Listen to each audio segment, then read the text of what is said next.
Shalom Bapak Ibu Saudara yang dikasihi Tuhan. Izinkan saya menyampaikan selamat tahun baru, tahun 2023, tahun di mana kita percaya Tuhan hadir dan terus menyertai kita. Tepat minggu yang lalu, kita juga telah merayakan Natal. Dan ini menjadi satu rangkaian untuk kita sama-sama boleh menikmati bagaimana Allah yang lahir ke dalam dunia di dalam putranya Yesus Kristus. Dia yang akan terus menyertai kita. Melangkah bersama Sang Raja Immanuel. Itulah tema dari renungan kita malam hari ini. Saya menyiapkan satu presentasi untuk kita bisa ikuti sama-sama. Dan Bapak Ibu Saudara yang dikasihi Tuhan, merayakan Natal di tengah suasana yang juga masih pandemi, tetapi kita tentunya bersyukur dibandingkan 2 tahun sebelumnya kita merayakan di dalam online, maka banyak gereja telah merayakannya secara onsite tahun ini. Apa sih yang paling penting di dalam Natal? What is the most important part about Christmas? The most important part about Christmas is the first 6 letters. 6 huruf pertama dari kata Christmas adalah Christ. Bayangkan Natal tanpa Kristus, maka tentunya itu bukan Natal. Christmas is empty without Jesus. And Jesus supposed to be at the very heart of our Christmas. Yesus seharusnya menjadi pusat di dalam Natal kita. Karena itu kalau kita baru saja merayakan Natal, dan hari ini kita melangkah di hari yang pertama di tahun 2023, maka mari kita fokus melihat siapakah Yesus. Saya ingin mengajak kita merefleksikan 2 hal tentang Kristus malam hari ini, sebagaimana judul yang sama-sama sudah kita lihat. Sang Raja itu yang pertama, dan kedua Sang Immanuel. Kita bisa melihat nama ini di dalam bagian Alkitab yang akan kita baca. Bagian pertama di dalam Matius pasal 2 ayat 1 sampai ayat yang ketiga.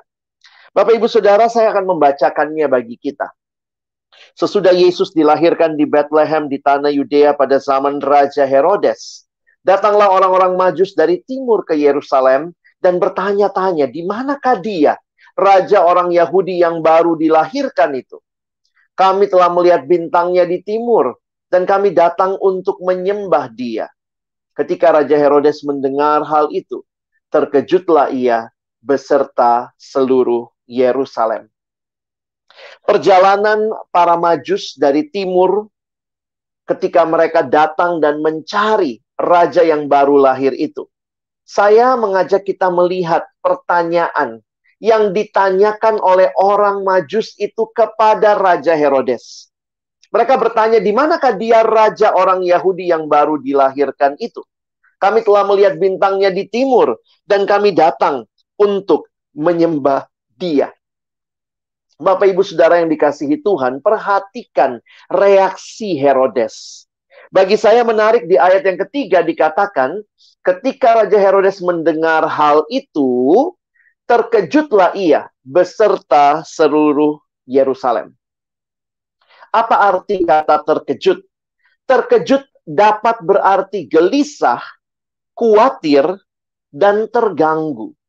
Nah, Bapak Ibu Saudara, saya coba menggali mengapa Raja Herodes bisa seperti ini. Begitu terkejut, begitu gelisah, khawatir, dan terganggu. Saudara yang dikasihi Tuhan, pada masa itu kita harus ingat, orang Yahudi di bawah penjajahan Romawi. Dan menariknya, orang Romawi, penjajah itu mengangkat orang yang disebut Herodes untuk menjadi raja orang Yahudi. Di dalam sejarah kita membaca bahwa masa pemerintahan Herodes yang cukup panjang itu dinodai dengan lumuran darah. Kerajaan Romawi, itulah penjajah, menjadikan Herodes sebagai raja orang Yahudi. Tetapi sebenarnya hanya sebagai raja boneka. Karena sesungguhnya Herodes adalah orang asing. Bapaknya seorang Edom, ibunya seorang putri raja Arab. Herodes sama sekali tidak ada darah Yahudi, Bapak Ibu sekalian. Dia tidak punya hak atas tahtanya. Kalau dikatakan dia raja orang Yahudi, maka itu cuma raja boneka yang diangkat oleh penjajah Romawi. Apa akibatnya? Maka akibatnya tahta Herodes sangat goyah.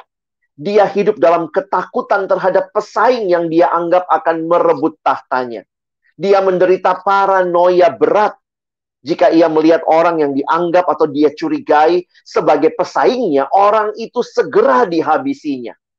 Maka ngeri sekali punya raja seperti Herodes ini. Siapakah yang telah dia bunuh?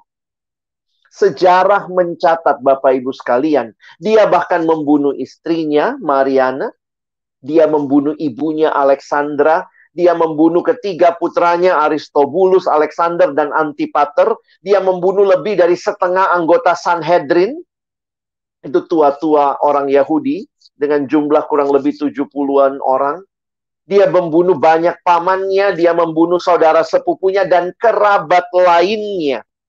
Saking takutnya, tahtanya diambil. Sejarah mencatat, seorang sejarawan bernama Yosefus mencatat, yang namanya Herodes itu seperti monster yang tidak punya belas kasihan. Bahkan Kaisar Agustus mengatakan lebih aman menjadi babi Herodes.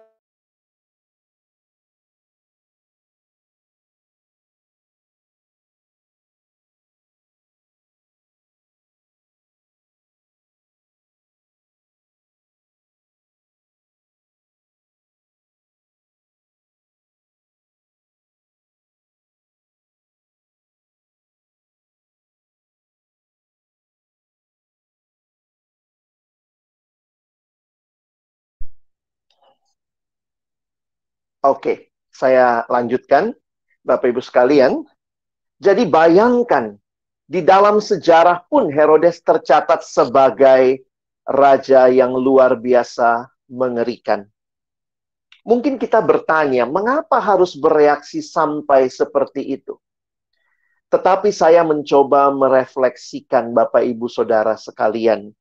Reaksi Raja Herodes terhadap kehadiran Kristus sesungguhnya adalah cerminan kita semua, manusia yang telah jatuh dalam dosa. Manusia yang ketika jatuh dalam dosa menjadi raja atas dirinya sendiri. Kita sebenarnya adalah orang-orang yang tidak rela melihat ada raja lain. Dan waktu Natal, kita diingatkan bahwa Yesus Sang Raja itu yang lahir.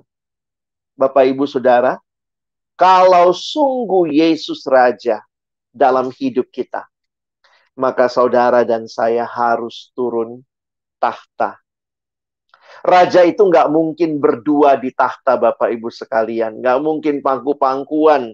Karena hanya satu raja yang punya hak duduk di tahta itu. Saya mengutip kalimat pendeta Timothy Keller.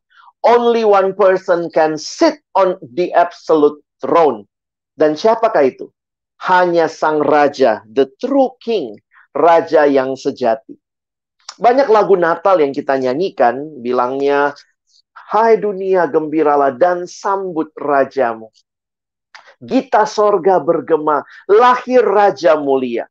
Banyak lagu-lagu Natal bicara tentang sang raja. Yang saudara dan saya sambut di dalam hidup kita. Dia Yesus sang raja. Maka pertanyaannya, sudahkah kita sungguh-sungguh merajakan dia dalam hidup kita? Kalau dia adalah raja, sekali lagi, kita harus turun tahta. Bapak, Ibu, Saudara, Pendeta Timothy Keller mengingatkan, banyak orang cuma senang Yesus sebagai konsultan. Butuh apa-apa ya datang sama Tuhan Yesus. Tapi selebihnya, oh sudahlah, saya jalani hidup saya sendiri. Tetapi Yesus bukan hanya konsultan, dia adalah raja. Dan kalau dia raja, maka harusnya ketika kita hidup, hidupku rencanaku atau rencananya. Karena sayalah yang harus tunduk dan takluk kepada raja. Jika Yesus adalah raja dalam hidupku, maka aku yang harus ikut rencananya. Bapak, Ibu, Saudara, saya mengkaitkan siapa Yesus yang lahir pada waktu Natal untuk saudara dan saya memasuki tahun 2023. Ketika saudara melangkah di tahun ini, ingatlah kita melangkah bersama Sang Raja yang punya otoritas, yang harusnya memerintah dalam hidup kita, yang harusnya hidup kita dan rencana kita serahkan kepada Sang Raja. Dan ingat, kalau Dia Raja, maka kita turun tahta. Berarti bukan apa yang saya mau, bukan dosa lagi yang memerintah di hidup kita, tapi harusnya Dia Sang Raja. Dia telah memberikan kita firman-Nya sebagai pelita bagi kaki kita, terang bagi jalan kita. Mari Bapak Ibu Saudara nikmati bagaimana Sang Raja menuntun kita hidup sebagai umat kerajaannya di dalam kerajaan yang Dia berikan bagi kita sampai kita nanti akan menunggu kedatangannya kedua kali. Bukan lagi sebagai bayi mungil, tapi sebagai raja yang bertakhta di atas seluruh dunia ini. Ini poin pertama yang saya ingin ingatkan. Ingatlah, kita melangkah memasuki tahun ini bersama Sang Raja. Gambaran raja mungkin untuk beberapa orang itu terlalu berotoritas, otoriter, tapi ingat, raja kita bukan raja yang mengambil sesuatu dari kita umatnya demi kepentingan dirinya, tapi Dia raja yang bahkan memberikan segalanya, memberikan nyawanya bagi kita. Itulah bedanya raja yang kita miliki dengan apa yang dunia katakan sebagai raja.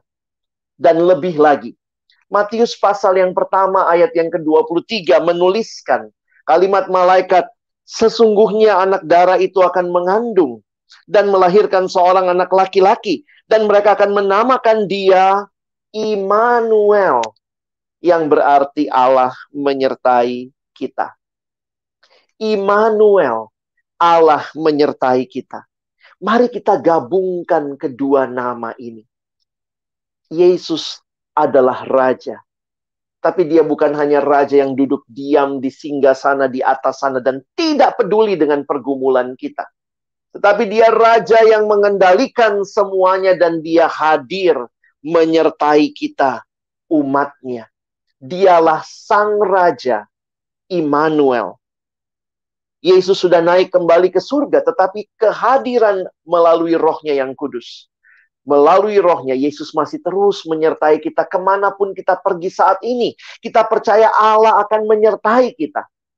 Dan Bapak Ibu Saudara sekalian, ingatlah, Yesus tidak hanya akan beserta kita di saat yang tenang dan aman, namun Ia akan tetap menyertai kita pada masa-masa sulit sekalipun. Ada 3 ketakutan yang disurvei dari manusia modern. Apa 3 ketakutan teratas manusia? Pertama, manusia itu takut masa depan. Tidak tahu apa yang terjadi. Tahun 2023 banyak ramalan, banyak prediksi, ada resesi, ada hal-hal yang mungkin kita tidak tahu. Manusia takut masa depan. Yang kedua, manusia takut akan kegagalan. Dan yang ketiga, manusia takut akan kesepian. Ini generasi yang unik, Bapak Ibu Saudara. Generasi media sosial, punya teman banyak di Facebook, di Instagram, tapi merasa kesepian.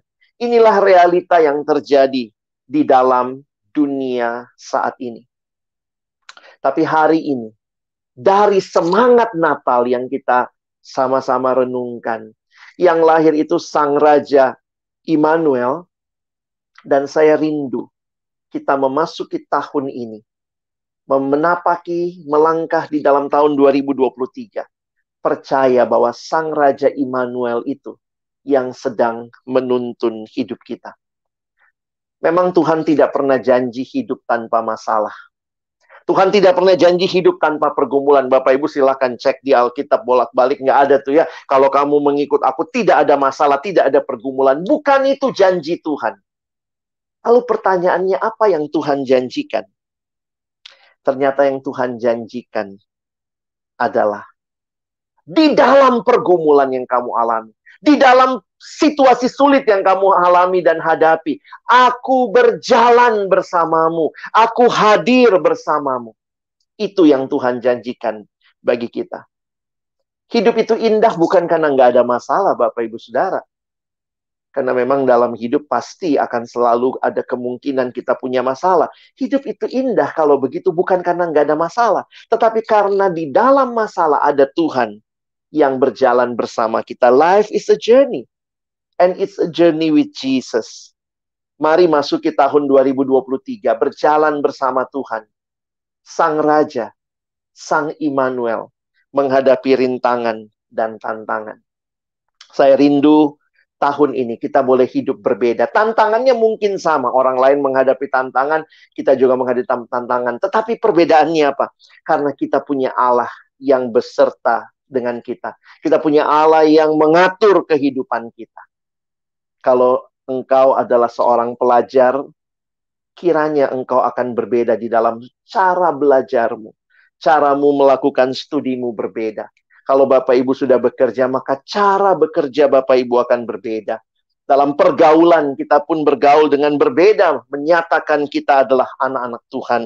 Kalau yang sedang menjalin relasi, cara pacarannya pun beda. True love waits. Perhatikan bawahnya. Save it until marriage. Bahkan dalam hidup rumah tangga kita pun, kita rindu Tuhan dimuliakan dan kita menyaksikan Sang Raja Immanuel. Selamat tahun baru 2023. Sekali lagi ingatlah, melangkah bersama Sang Raja Immanuel. Amin. Amin. Terima kasih Pak Alex untuk kebenaran yang dua hal ini ya, tentang bagaimana Yesus menjadi Raja.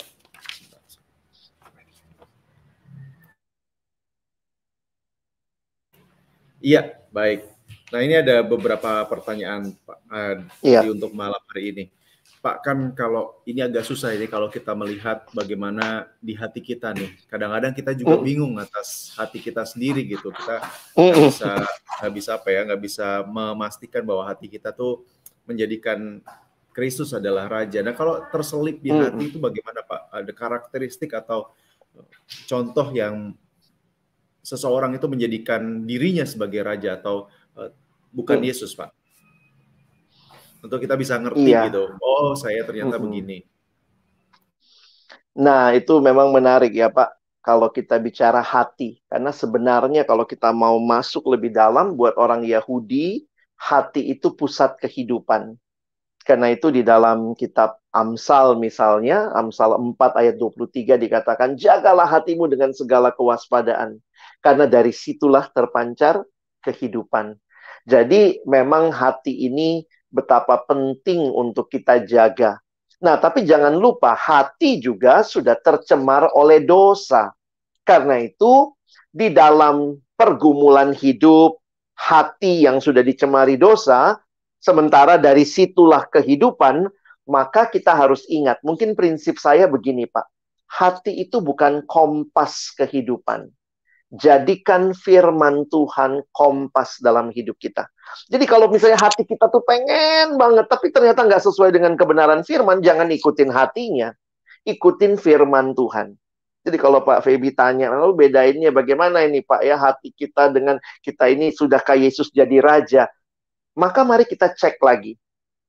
Apakah yang kita mau selaras dengan yang Tuhan mau? Dan apa cara ngeceknya ya, lihat firman Tuhan.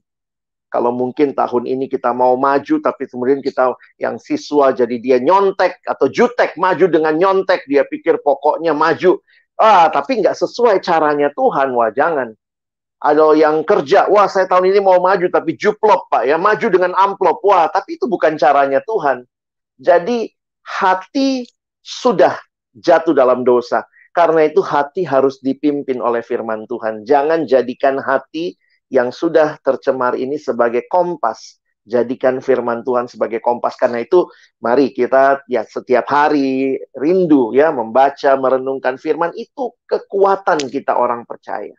Mungkin itu Pak Feby. Amin, amin. Setuju Pak, setuju ya. Itu Roma bilang Injil adalah kekuatan. Baik, Betul. Ini berarti tadi termasuk yang merambah ke bagian akhir tadi ya Pak, dalam kehidupan, dalam rumah tangga, dalam studi. Iya. Kristus jadi pusat. Baik. Nah, kalau begitu Pak, ini kan tadi membahas juga Pak Alex sampaikan bicara tentang bagaimana rencanaku atau rencana Tuhan. Nah, dari Pak Alex sendiri ada nggak nih, ini masih tanggal 1 gitu ya, buat rekan-rekan yang masih kebingungan gitu, apa sih rencana, bagaimana, apakah kan tidak mungkin berdoa Tuhan rencana saya apa, lalu tiba-tiba ada catatan di meja gitu, oh ini dari Tuhan, atau bagaimana Pak? Apakah kita mencatat terlebih dahulu, kita memikirkan, merenungkan, lalu disesuaikan dengan atau dipastikan dengan firman Tuhan, lalu kita doakan, kita serahkan, atau bagaimana Pak? Iya, saya sih meyakini bahwa Tuhan juga tidak memberikan rencananya terlepas dari apa yang menjadi situasi, kondisi yang sudah kita jalani. Jadi karena itu kalau bicara rencana, saya pikir ya jangan seperti yang Pak Feby bilang ya, jangan tiba-tiba Tuhan kasih rencanamu lalu Tuhan kasih catatan, padahal mungkin ya kita nggak ada hubungannya sama hal itu ya. Banyak orang selalu mengertinya Tuhan memimpin itu seperti itu, Pak. Kesannya Tuhan memimpin melawan atau situasi yang ada. Ada kadang-kadang Tuhan seperti itu, tapi dalam banyak hal tidak seperti itu ya. Tidak tiba-tiba diminta langsung, mulai besok kamu jadi misionaris ke Afrika. Mungkin Tuhan bilang di sekitar rumahmu dulu gitu ya. Jadi tidak kebetulan semua situasi di mana kita hadir. Nah, dengan hal itulah saya pikir nanti kita makin bisa dituntun mengerti kehendak Tuhan. Memang di dalam Alkitab pun juga tidak memberikan secara spesifik apa yang menjadi bagian setiap kita. Karena Alkitab tidak menjadi buku yang spesifik untuk satu orang. Tetapi Alkitab memberikan prinsip. Jadi kalau kita mau ngecek ya, rencanaku atau rencana Tuhan, maka kalau saya secara sederhana pastikan dulu, Tuhan sudah pimpin sejauh ini seperti apa. Misalnya kalau dia kuliah, tahun ini masuk skripsi ya, jangan tiba-tiba tinggalin skripsinya pergi kemana, bilang rencana Tuhan. Lihat dulu, tahun lalu udah selesai, udah dapat pembimbing, maka tahun ini skripsinya dikelarin gitu ya, bimbingan. Nah itu kan cara Tuhan memimpin. Lalu, waktu menjalani, seringkali masalahnya begini, bisa jadi kita yakin itu rencana Tuhan, tetapi waktu menjalaninya, kalau itu rencana Tuhan, saya kok meyakini prosesnya pun harus selaras dengan kehendak Tuhan. Di Alkitab misalnya prinsip yang pertama ya, hal itu tidak mengikat dalam dosa. Kalau itu rencana Tuhan tentunya tidak mengikat kita dalam dosa. Yang kedua, hal itu tentunya baik begitu ya. Kitab 1 Korintus Paulus bilang ya, bukan segala sesuatu diperbolehkan, tapi apakah itu berguna. Jadi untuk kemuliaan Tuhan prinsipnya, lalu apakah hal itu berguna, apakah hal itu membangun, baik membangun kita maupun orang lain. Nah, jadi kalau kita sudah meyakini dari apa yang kita lihat Tuhan pimpin sejauh ini, waktu kita menjalaninya, nah saya pikir itu koridor-koridor yang Tuhan akan berikan. Nah, miliki juga kesetiaan di dalam membaca, merenungkan firman, seperti tadi. Firman-Mu pelita bagi kakiku, terang bagi jalanku. Tuhan udah tahu nih, kamu bakal jalan di dunia yang gelap. Mau terangnya, nah ini firman. Nah, selanjutnya miliki komunitas yang kenal kita, yang menjadi support system kita, orang-orang yang mendukung kita dalam doa. Tuhan bisa memakai mereka juga untuk meneguhkan bahwa ya ini memang rencana Tuhan untuk kita jalani. Jadi memang tidak mudah, karena tidak ada spesifik di Alkitab untuk setiap orang, kamu kerja di mana, nanti anakmu berapa orang, nanti sekolahnya di mana. Tapi prinsip-prinsipnya Tuhan sudah berikan. Mungkin begitu, Pak. Wah, baik-baik. Terima kasih, Pak. Ini sebenarnya jadi rahasianya tuh sebenarnya sederhana gitu ya untuk jalani kehendak Tuhan ini. Karena memang betul, Pak, kadang-kadang ini membingungkan bagaimana menerapkan itu dalam kehidupan kita, kekristenan kita. Jadi itu buat saya sesuatu yang, oh iya ya, realistisnya dijalani dengan cara yang demikian. Baik, ini pertanyaan selanjutnya, Pak. Tadi Pak Alex sampaikan bicara tentang Immanuel, begitu ya, Allah yang beserta dengan kita. Nah, kalau dari Pak Alex sendiri buat rekan-rekan atau mungkin pernah bertemu atau dengan jemaat atau dengan siapapun yang mereka menanyakan, ya mungkin itu buat orang lain, Pak. Pimpinan Tuhan, kehadiran Tuhan itu buat orang lain, tapi kayaknya saya nggak pernah merasakan itu dalam hidup saya. Nah, ini bagaimana Pak? Kalau Iya. Sekali lagi, hati kita dan perasaan kita itu bukanlah bebas dari dosa. Jadi memang dalam perjuangan kita, kalau kita lihat bagaimana manusia baru di dalam Efesus pasal 4, Paulus juga menyinggung yang dikuduskan itu bukan hanya pikiran, tetapi juga perasaan. Wah, bagi saya menarik tuh, ya. Oh, ternyata perasaan kita pun juga sudah tercemar dosa. Sehingga ketika kita merasa, kok kayaknya saya nggak ngerasa Tuhan pimpin saya. Bukan berarti karena kita tidak merasakan itu lalu kemudian tidak begitu adanya. Karena yang menuntun kita firman. Dan firman mengatakan Allah itu Immanuel. Mau kamu rasa, nggak kamu rasa, ya Tuhan hadir. Nah, sekarang bagaimana kalau dia tetap hadir? Makanya masalahnya bukan di kehadirannya, tapi di perasaan saya. Karena jangan-jangan perasaan saya adalah perasaan yang mengikuti apa yang saya mau. Saya maunya Tuhan begini-begini dong. Sehingga kalau Tuhan tidak melakukan yang saya mau, ya udah saya anggap dia nggak ada. Saya rasa dia nggak ada. Nah, jadi memang ini ya, hidup orang Kristen itu dipimpin oleh iman, bukan oleh perasaan. Dan iman itu, kata Roma 10, iman timbul dari pendengaran. Pendengaran akan firman Tuhan.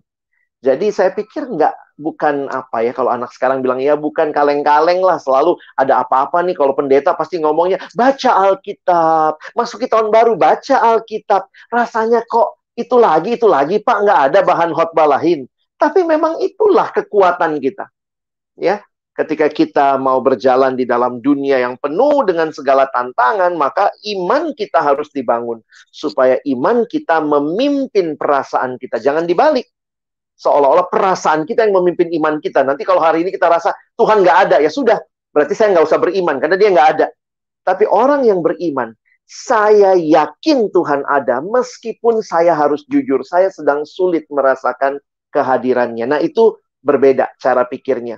Orang yang beriman adalah orang yang mau terus percaya, mau terus cari Tuhan. Sementara orang yang dipimpin perasaan, dia bahkan membuang imannya karena dia merasa perasaannya itulah kebenaran tertinggi.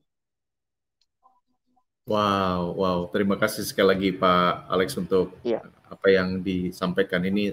Pasti menolong kita semua. Jadi teman-teman, kita semua sudah mendengar, kita perlu dipimpin oleh iman. Iman didapat dari pendengaran firman Tuhan. Jadi bukan sesuatu yang sepele begitu ya untuk kita hidup. Betul. Berpusat kepada firman Tuhan. Baik, terima kasih Pak Alex. Saya rindu kalau ada, sebelum kita menutup dalam doa, kalau ada closing statement dari Pak Alex, saya serahkan dan boleh menolong kita untuk menutup dalam doa, Pak. Baik, Pak Feby dan juga semua pendengar atau yang menyaksikan Bara Digital Ministry, tahun baru sudah kita masuki. Ini hari yang pertama, tapi kiranya boleh menjadi hari-hari yang akan bermakna. Bukan hanya karena kita bertambah secara usia, kita bertambah semakin dewasa, tetapi juga kita semakin beriman. Karena kita percaya kita melangkah bersama Sang Raja Immanuel. Alami itu, ini kebenaran yang kiranya Tuhan akan terus teguhkan bagi hidup Bapak Ibu sekalian. Mari berdoa. Bapa di dalam surga, terima kasih banyak untuk firman-Mu. Terima kasih untuk kebenaran yang kembali meneguhkan hati kami bahwa ada Tuhan dan Engkau Raja dan Engkau Immanuel bagi hidup kami.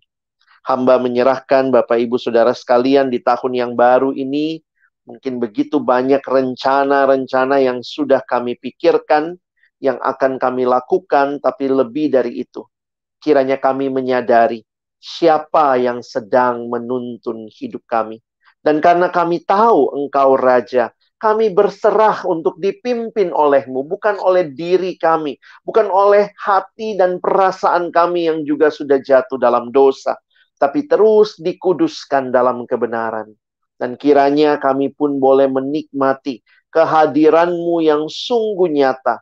Kadang-kadang kami sulit jelaskan, tetapi kami benar-benar mengalami banyak hal yang Tuhan tolong dan Tuhan telah lakukan bagi kami di tahun yang sudah berlalu, tahun 2022.